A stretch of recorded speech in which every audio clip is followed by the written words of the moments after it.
عاكف، خلص عرفتك، ما في داعي.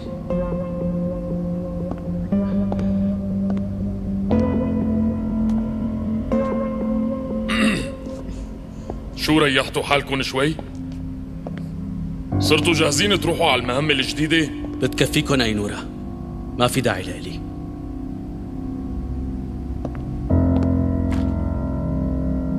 أينورة، رح تروحي على جورجيا.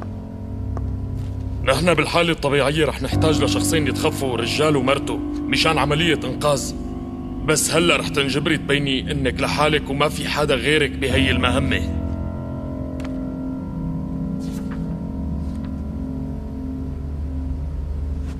أرتيكن وشامل عايشين؟ حاليا، بس إذا ما تحركتوا فورا فما رح يكون عندهم أي فرصة ليعيشوا. إذا هيك أنا كمان بروح مع أينورة ليقدروا يعيشوا.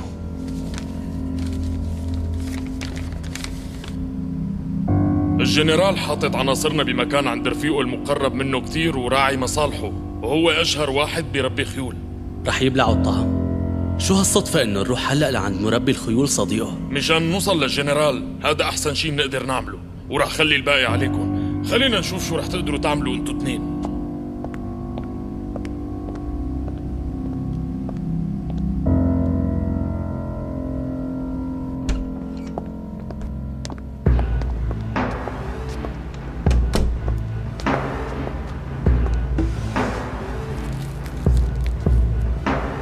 شاكر، انت دخلت الدولة العميقة وقدروا يغيروا لك عقلك ويزبطوا لك راسك، ما في داعي لهالبودرة الوسخة. لا تحكي حكي فاضي.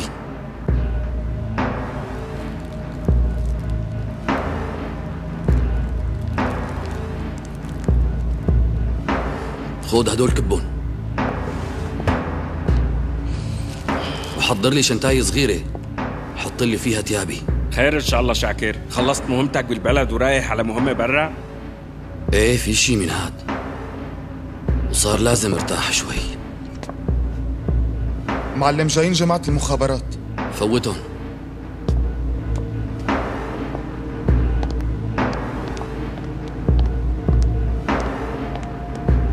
سيدي انتو جاهزين؟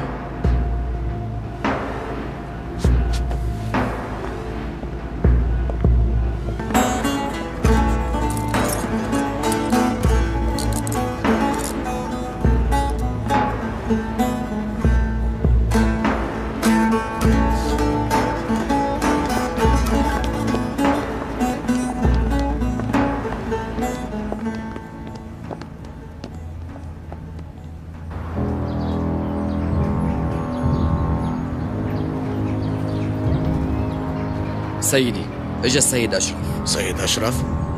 فوتوا.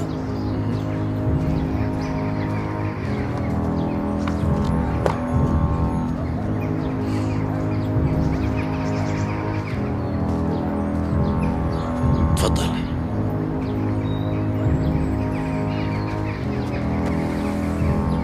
سيد أشرف، ما رديت طلب إني أشوفك لأنك من الختيارية، بس اللي عم تعمله هو تعدي على القوانين. ما فيك تجتمع بأعضاء المجلس برات الاجتماعات. بعرف، بس الوضع سيء كثير.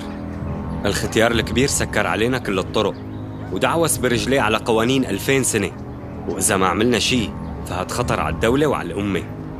سيد أشرف، إذا كان في مشكلة فالنقاش تبعنا مكانه معروف. بترجاك ما تطول بالموضوع أكتر وما تنتظر مني إنه انتهك القوانين تبع المجلس. الختيار الكبير خطف عضو من الختيارية واستجوبه. إذا بدك يعني إني روح بروح. سيد أشرف، هي تهمة كبيرة، فيكن تثبتوا هالحكي؟ ما في داعي للإثبات. إذا سألت الختيار الكبير ما رح ينكر هذا الشيء. ما حدا بيقدر يطول إيده على حصانة الختيارية بالمجلس، حتى لو يلي عمل هذا الشيء الختيار الكبير بذاته. بس رح كرر لك مرة تانية، النقاش بالمجلس. لهذا السبب أنا أجيت. وكيل المجلس رح يجمع المجلس، واللي بدنا إياه منك تكون معنا بهذا الموضوع. أشرف، مهما كان هذا الموضوع جدي ومهم، نحن ما بيصير وقبل الاجتماع نعمل تحضيرات.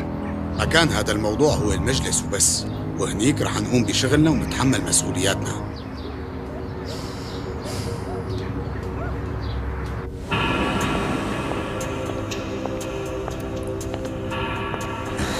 رح رحت لعند دكتور عيون؟ تحسنت سيدي. قديش هدول؟ هات لنشوف. سيدي انكشف الشخص المقنع، أخذوه المخابرات، أخذوه على مركز الاستجواب المركزي، وما عم يخلوا حدا يتواصل معه. خلصني بقى، مين هو؟ نهاد شاكر سيدي. نهاد؟ حلو كتير. شاكر بالزمانات استغلوه كتير، هلأ بالمخابرات رح يعرفوا كيف يدرسوه منيح. نافذ، منروح ومننزعلن الدروس.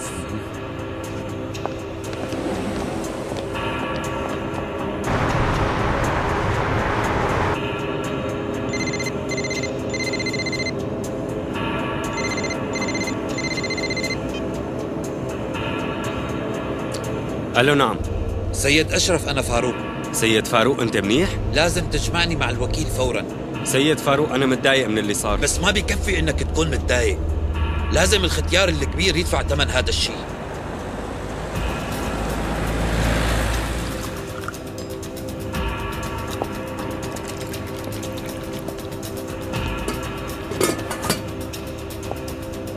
دوغان، الشاي تازة؟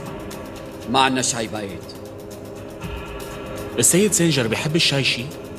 انت المرافق تبعه ما بتعرف هالشي؟ عم حاول هلأ اني اعرف. اسأل السيد سنجر وفهم منه اذا بدك. انت دخلت السيد متى؟ ايه انا. ومين كان معه؟ ما كان معه حدا.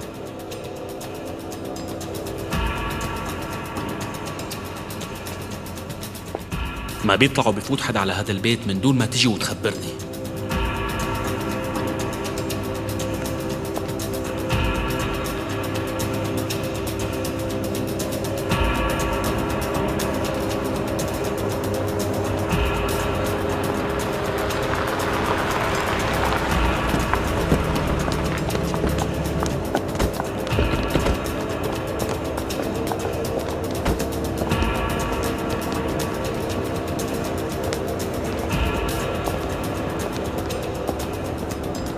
أهلا وسهلا سيدي، سيادته ناطرك بمكتبه.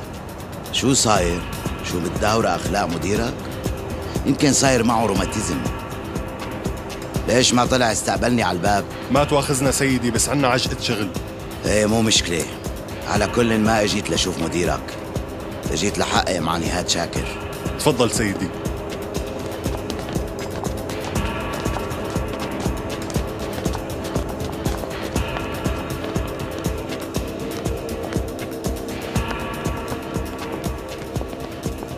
وين حاطين العصفور المقنع؟ سيدي أول شي رح تقابل المدير. هلا على آخر عمري يا ابني بدي آخذ إذن من مديرك لاستجواب هالوغد؟ سيدي في معلومات مهمة كتير قبل ما تبلش التحقيق، لازم المدير يعطيك إياها. وليش ما عرفت تحكي هالحكي من الأول يا ابني؟ نافذ، أنت والشباب روحوا شوفوا لنا العصفور المقنع. أنا رح روح لعند المدير والحقكن.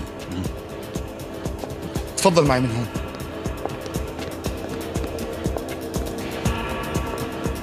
ابني انتظرني دقيقتين عندك، رح روح وارجع دغري.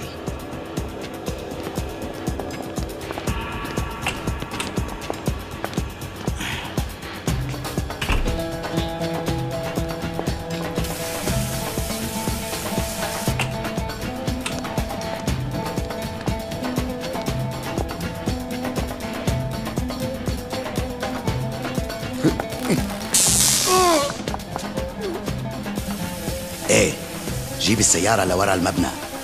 ايه لورا بسرعة. سيد متى أنت منيح؟ بس تصير بعمري رح تعاني، لازم تخفف دخان وقت تكون صغير.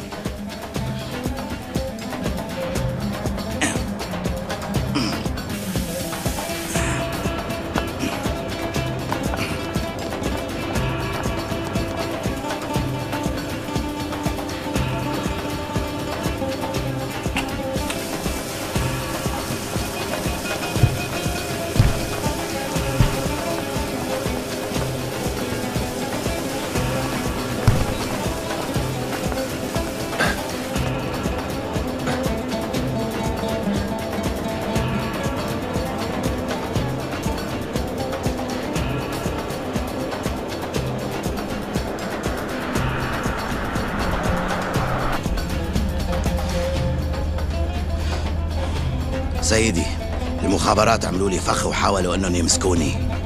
متى اهدى؟ وصلني خبر باللي صار. كل شيء رح يخلص بكره. المهم ما تسمح لهم يوصلوا لك قبل بكره. سيدي، انت بخير سيدي؟ انا خايف هالاندال يعملوا شي عمليه ضدك. انا ما حدا بيقدر يعمل لي شيء، ريح لي حالك. الامور كلها ماشيه مثل ما انا بدي. هلا روح على البيت وما تحكي مع حدا، وبس يطلع الصبح بكره الدوله رح تصير إلنا. ما انت فهمان علي؟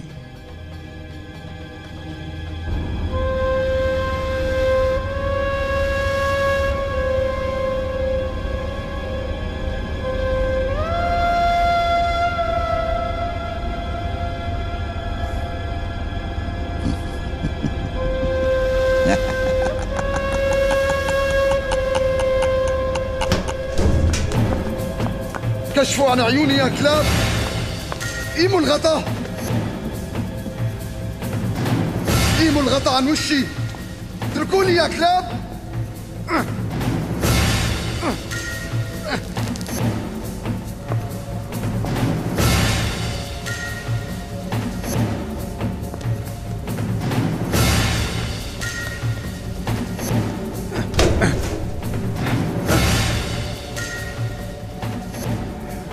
السيد متى تركك لحالك وهرب، ما هيك؟ هذا هو رفيقك الجديد؟ خليه يبين وشه هالقبضاي، شبه خايف مثل النسوان. ما بنصحك بهالشي نافذ، يلي بيشوف وشه بيموت. أركان أخي، أنت عم تغلط. شبك نحن حاربنا مع بعض. مشان هيك غرستوا السكين بظهري؟ ومين يلي طعن بالظهر؟ قالوا لنا عنك إنك عميل، وعم تقول إنه نحن يلي طعناك؟ لا تماطل بالحكي نافذ، لو قدرت كنت حتخلي متى يقتلني. أنا ما جبتك لهون مشان نتذكر أيامنا القديمة. اللي سميح وينه؟ بعد كل هالسنين أنت ما عرفتني منيح. شفتني شي مرة حكيت؟ كل شي في له أول مرة. ما تخليني عذبك كرمال الأيام القديمة اللي بيناتنا. هذا الزلمة ما بيستاهل تغطي عنه. الشغلة ما لها علاقة بهذا الزلمة، المسألة مسألة شرف. أنت لو كنت محلي كنت حكيت؟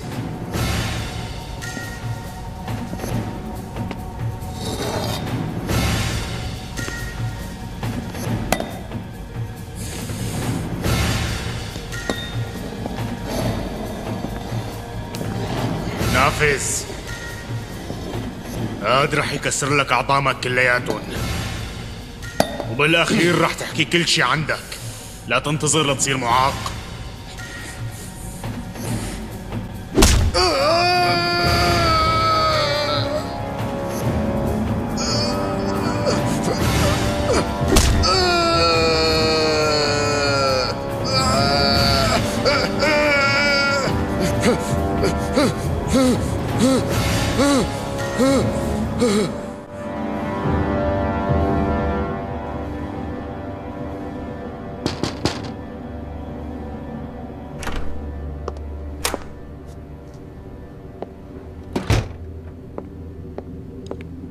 سيدي، ضيوفك وصلوا لعنا.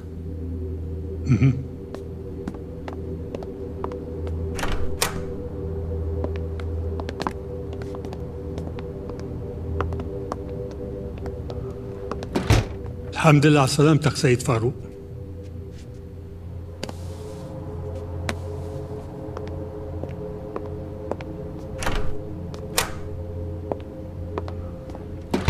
السيد سنجر، انت الوكيل؟ فرحت كتير انك الوكيل وارتاح قلبي لهذا الشيء. قدامنا مرحلة صعبة كتير، لو كنت مكانك ما فرحت لهالدرجة هي. السيد عادل يا أصدقائي فقد توازنه وحكمته، وما عم يفكر بطريقة صحيحة. هاد بعد ما خطفوا مراد راح كل الهدوء تبعه. القصة مو قصة خطفك يا فاروق. وقت كنت بالأسر عملوا عمايل، خلوا دول العالم كلها ضدنا.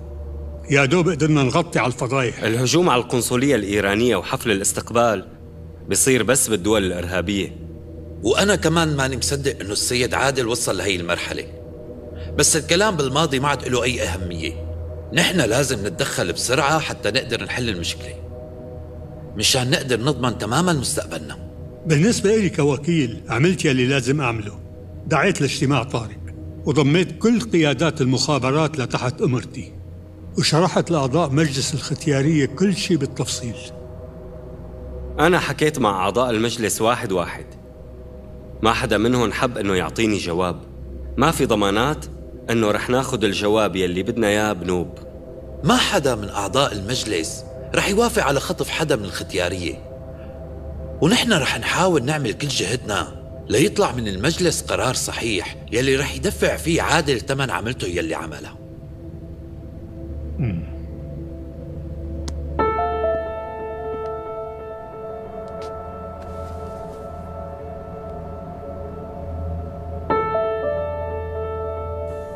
السيد فاروق والسيد أشرف باجتماع عند السيد سنجر بالبيت.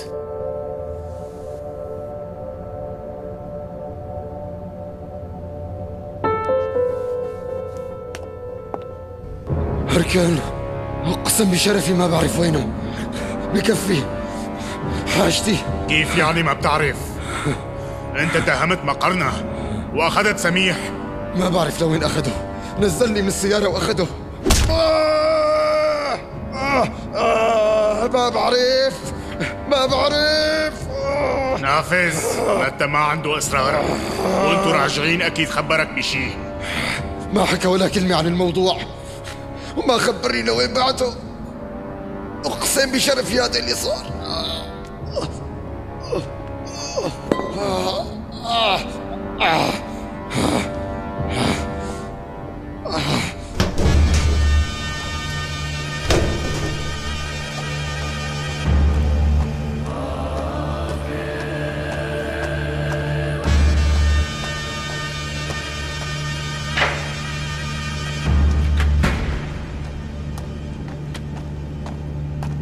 سيدي، اجانا خبر من ميرساد، سيد أشرف وسيد فاروق مجتمعين ببيت السيد سنجر.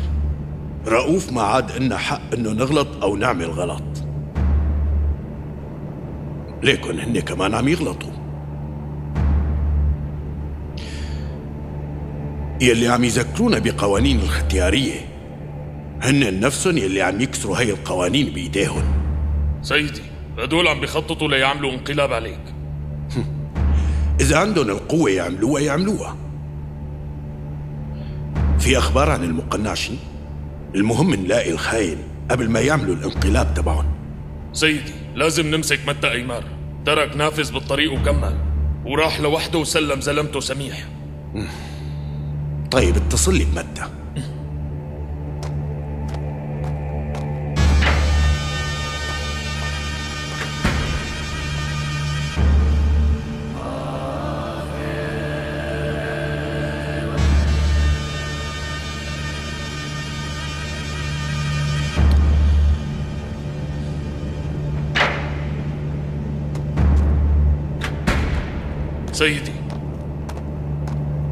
سيدي متى بيعرف انه رح نتصل فيه، ما عم بيرد علينا. إذا كان ما عم بيرد علينا خليهم يجيبوه وفق التعليمات.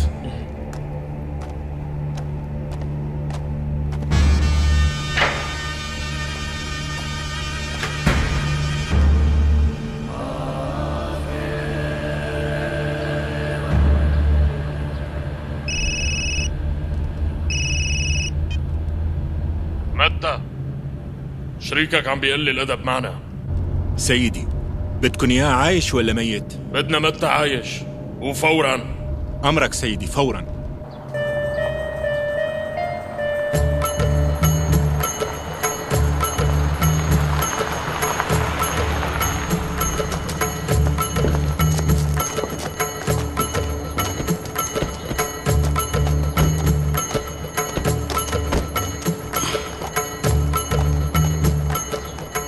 شو في متى؟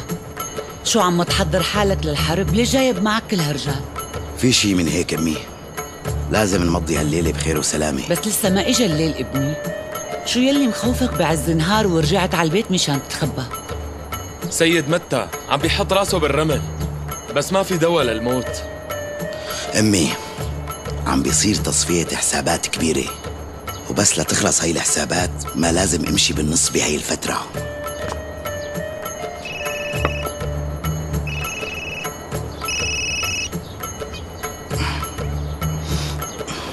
مين اتصل؟ ليش وشك انخطف من الخوف؟ عمران، خلي يجيبوا له كاسة مي، ابني رح يوقع من الخوف. أمي، ما تحكي شي من دون ما تعرفي. انت بتعرفي شو عم بيصير براسي؟ ايه بعرف، كان في 3-5 شعرات وراحوا. مين اتصل فيك امي؟ جاوبني. الختيارية اللي اتصلوا. وليش ما عم ترد؟ لأنك عامل لك شغلة مو منيحة، ما هيك؟ شوف، إذا أنت رحت على أمريكا مرة تانية احسب بحسابك ما عاد تشوفني وما عاد حتى تسمع صوتي. أمي، مالي علاقة بالموضوع. الجماعة في صراع بيناتهم وأنا ما بدي فوت بالنص. أنت اصبري بس لبكرة، وبكرة ابنك رح يصير واحد من الختيارية.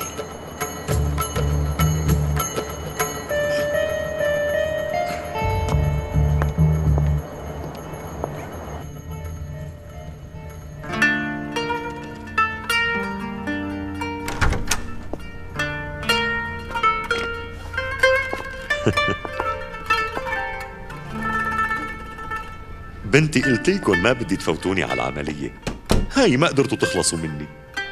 معقول هالحكي بابا؟ أنا ما زرتك لأني أنا بعرف منيح شو يلي أنت رح تقلي إياه.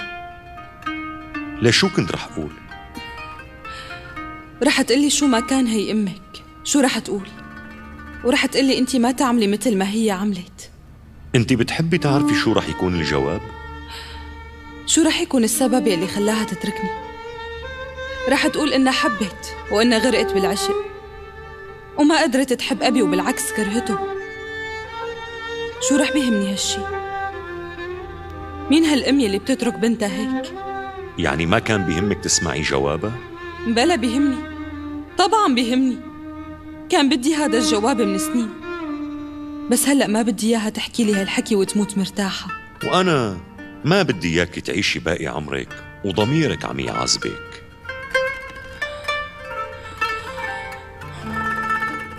ماما نازك قالت لي إنه طلع في عندك أخت. إذا هيك بدك كمان أختك تدفع الثمن بدل أمك؟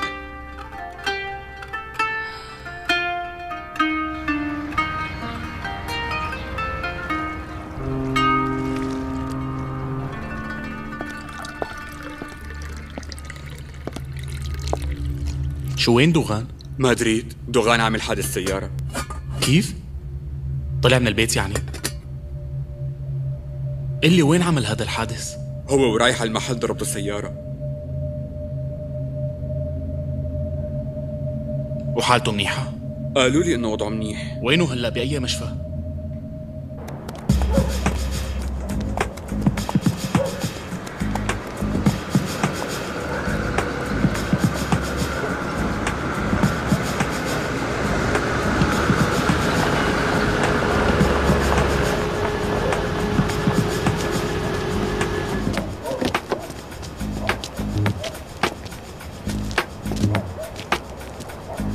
أهلا وسهلا.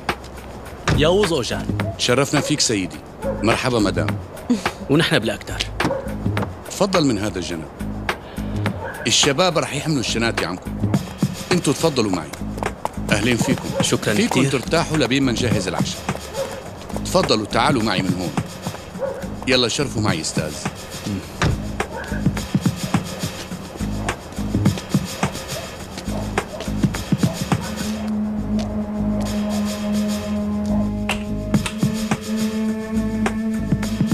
حطهم هون.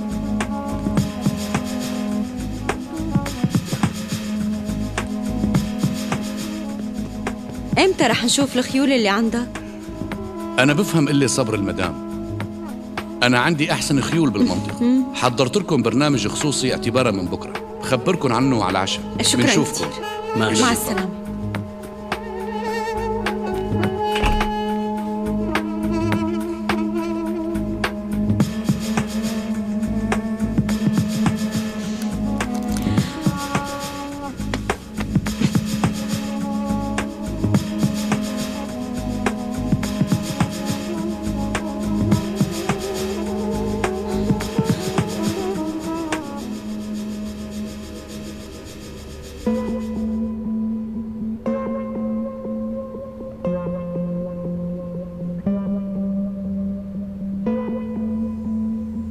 في كاميرا بالغرفة عم يراقبونا.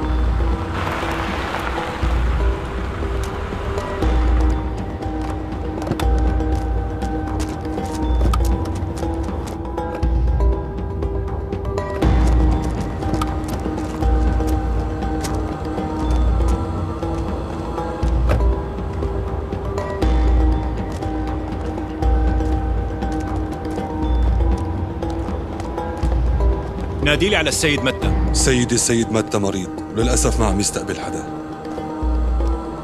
عزيز، شريكي مريض، ليش ما جبت لي سيرة؟ خلينا نفوت نشوف إذا محتاج لأي شيء. سيد متى،